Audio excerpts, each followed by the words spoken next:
YouTube family, તમારું સ્વાગત છે મારા નવા વિડીયોમાં। તો આજે આપણે બનાવીશું એકદમ ટેસ્ટી અને સ્પેશિયલ ટીંડોરાનો સંભારો। તે માટે આપણે લઈ લીધા છે ટીંડોરા। હવે તેને 2 પાણીએ સરસ ધોઈ લેશું। હવે ધોઈને એકદમ સરસ સુધારી લીધા છે। આવી રીતે આપણે એક ટીંડોરામાંથી 4 ચીરું કરી છે। તમારે 2 ચીરું કરી હોય તો 2 ચીરું પણ કરી શકો છો। આવી રીતે બનાવશો ને તો એકદમ ટેસ્ટી બનશે તમારા ટીંડોરા। હવે વઘાર કરીશું। વઘાર માટે આપણે ગેસની ફ્લેમ ઉપર રાખી દીધી છે કઢાઈ અને તેમાં નાખ્યું છે તેલ અને તેને વધુ સ્પેશિયલ બનાવવા માટે આપણે લઈ લીધી છે રાઈ અને મેથી।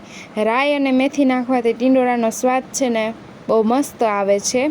તે માટે આપણે તેલ ગરમ થવા દેવાનું છે। ત્યારબાદ આપણે નાખી દઈશું રાઈ અને મેથી।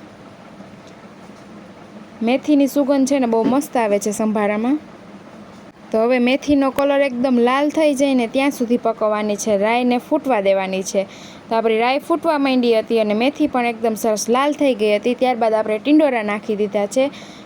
હવે એકદમ સરસ પાકવા દેશું ને હવે આપણે એને તીખું બનાવવા માટે મરચાં લઈ લીધા છે। તમારે મોરા તીખા મરચાં જે લેવા હોય એ લઈ શકો છો। તો આપણે લઈ લીધા છે તીખા મરચાં અને 2 ફાડા કરી નાખ્યા છે મરચાંના। આપણે એકદમ સરસ એ નાખી દઈશું ને હવે મિક્સ કરી લેશું। હવે તેલમાં એમને એમ ફ્રાય થવા દેશું આપણે ટીંડોરા અને મરચાં। અને તમારે જેટલું તીખું બનાવવું હોય એટલું મરચું નાખી શકો છો તમે। હવે આપણે નાખી છે હળદર અને નમક સ્વાદ અનુસાર। 2 જ વસ્તુ નાખવાની છે, હળદર પાવડર અને નમક। હવે એકદમ સરસ આપણે મિક્સ કરી લેશું।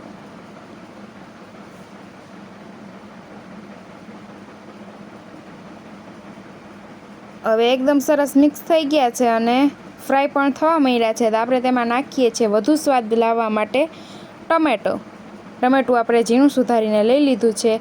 એકદમ સરસ મિક્સ કરી લેશું। જો તમે આ રીતે બનાવશો ને સંભારો એકવાર બનાવશો ને તો વારંવાર બનાવશો, બહુ મસ્ત બને છે। અને ફક્ત 5 જ મિનિટમાં આપણો સંભારો છે ને તૈયાર થઈ જાય છે બનીને। તો આપણે ઢાંકણું ઢાંકી અને 5 જ મિનિટ પાકવા દેવાનો છે એકદમ સરસ। તો આપણો સંભારો છે ને બનીને એકદમ સરસ રેડી થઈ ગયો છે, તમે જોઈ શકો છો 5 જ મિનિટમાં। તો તૈયાર છે આપણો એકદમ સ્પેશિયલ અને સ્વાદિષ્ટ ટીંડોરા મરચાંનો સંભારો। બહુ મસ્ત બને છે, તમે જરૂરથી એકવાર બનાવજો। વિડીયોને લાઈક, શેર અને સબસ્ક્રાઈબ કરવાનું ભૂલતા નહીં। અને કમેન્ટમાં જરૂર જણાવજો તમને આ રેસીપી કેવી લાગી।